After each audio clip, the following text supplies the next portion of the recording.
Good evening, I'm Alexa Olson. And I'm Jeff Angelonis. Good evening. The big story tonight on Twin Tiers Evening News. Anthony Taglianetti, the Virginia man charged with murdering Clymer School Superintendent Keith Reed Jr. last year, was back in court this afternoon. Now, Taglianetti was also in court last month. WVTT was there when he pleaded not guilty to murder charges. He's been held ever since on $2.5 million bail. WVTT spoke with Chautauqua County DA David Foley earlier this afternoon, who gave us an update on the case. Mr. Taglianetti was previously indicted by a Chautauqua County grand jury for one count of murder in the second degree. We had a pre-motion conference this afternoon on the case, which is a conference which involves myself, defense attorney, and Judge Ward as a county court judge. As a result of this conference, we will receive what's called a scheduling order. That order will sort of put us on a timeline for when documents need to be exchanged or motions need to be brought. We have a pretrial conference scheduled right now, March 25th. We will continue to cover this case. Some of New York's top anti-smoking groups aren't pleased with New York Governor Andrew Cuomo after his recent budget proposal. WVTT's Valerie Tysaner has more. Governor Cuomo is making quite a few changes in his 2013-2014 budget proposal as to exactly how anti-tobacco groups will be funded. All these various programs that are funded by the Department of Health into one pot of money. So the tobacco control program in the Department of Health would be fighting for dollars from diabetes programs, AIDS programs, cancer prevention programs. Major anti-tobacco groups like the American Cancer Society, American Heart Association, and American Lung Association sent Governor Cuomo a letter over the weekend urging him to back off from what they say will be another state budget cut to anti-smoking programs. You know, there's been a trend where the governor has looked to pool dollars together in the name of efficiency. However, in reality, what we're seeing is it's simply a budget cut.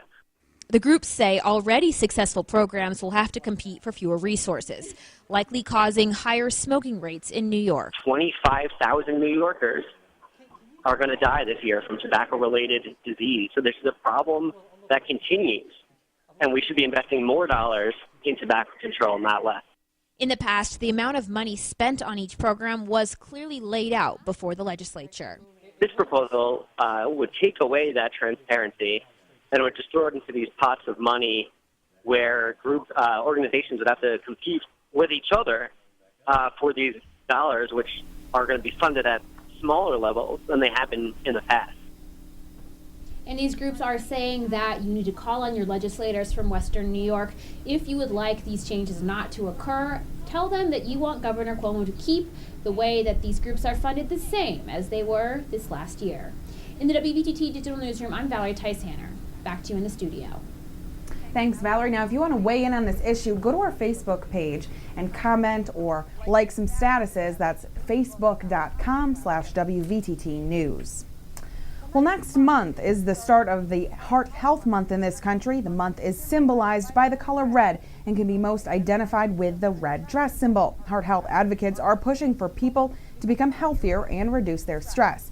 Now, this includes maintaining a healthy weight, exercising, and practicing stress management techniques. Some of those techniques could be writing in a stress journal or getting a pet for pet therapy. Pets are proven to reduce your stress levels. Jeff.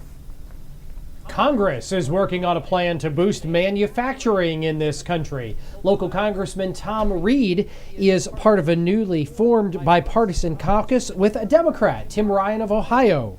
Congressman Reed spoke about this in his weekly media call with WVTT. Take a listen. Tim and I, Democrat and Republican, coming together to chair the manufacturing caucus to focus on the manufacturing possibilities in America.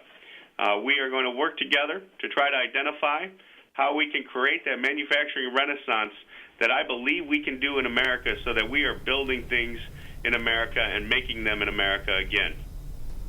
Congressman Reed was in the district today in Hornell, dedicating a local post office to honor a local hero killed in Afghanistan. Police say a Greyhound bus driver has been cited for a crash that injured 12 people on an interstate in northwestern Pennsylvania near Erie. The accident happened around 7 a.m. Thursday on Interstate 90 in McKean Township. Police say the bus was going about 65 miles per hour when it rear-ended a flatbed truck before coming to rest in a ditch. The driver and 11 others were taken to the hospital for minor injuries. The driver of that bus has been cited for careless driving. A Greyhound spokesperson says that the bus was leaving from Cleveland and was headed towards New York.